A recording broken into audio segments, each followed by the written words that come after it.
আসসালামু আলাইকুম বন্ধুরা, আশা করি সকলে ভালো আছেন। যারা গ্রামীণ সিম ব্যবহার করি, তো গ্রামীণ সিমে আমরা কিভাবে ইমার্জেন্সি লোনটা নিয়ে আসবো। আমাদের হঠাৎ টাকা বা মিনিট ফুরিয়ে গেলে আমাদের তখন কিন্তু ইমার্জেন্সি ব্যালেন্সটার প্রয়োজন হয়, ঠিক আছে? তো কিভাবে ইমার্জেন্সি ব্যালেন্সটা নিতে হয় সেটা আমরা জানি না, তো এই ভিডিওতে দেখাবো আমরা কিভাবে ইমার্জেন্সি গ্রামীণ সিমে ইমার্জেন্সি ব্যালেন্সটা নিতে হয়। তো এখানে আমি ডাইরেক্ট ডায়াল পেডে চলে যাচ্ছি। তো আমি ডায়াল পেডে আসলাম, ডায়াল পেডে এসে আমরা ডায়াল করব।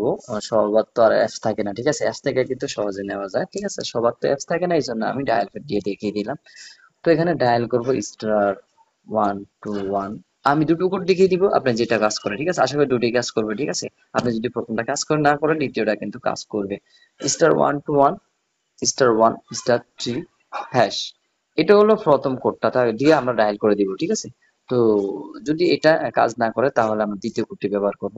তো দ্বিতীয় কোডটি হলো স্টার 9 হ্যাশ। স্টার 9 হ্যাশ দিয়ে আমরা আবার গ্রামীণ সিমে ডায়াল করে দিব। গ্রামীণ সিমে ডায়াল করে দেওয়ার পরে কিন্তু আমরা দেখতে পাবো আমাদের লোনটি চলে আসছে, ঠিক আছে? মেসেজের মাধ্যমে কিন্তু আমাদেরকে লোনটি দিয়ে দিবে। তো ছোট্ট এই দুটি কোডের মাধ্যমে কিন্তু আপনি গ্রামীণ সিমের লোনটা নিতে পারেন, ঠিক আছে? তো ভিডিওটি ভালো লাগলে অবশ্যই শেয়ার করে দিবেন, আর চ্যানেলটি সাবস্ক্রাইব করুন অবশ্যই, কিন্তু কমেন্ট করে জানাবেন আমাকে। ধন্যবাদ।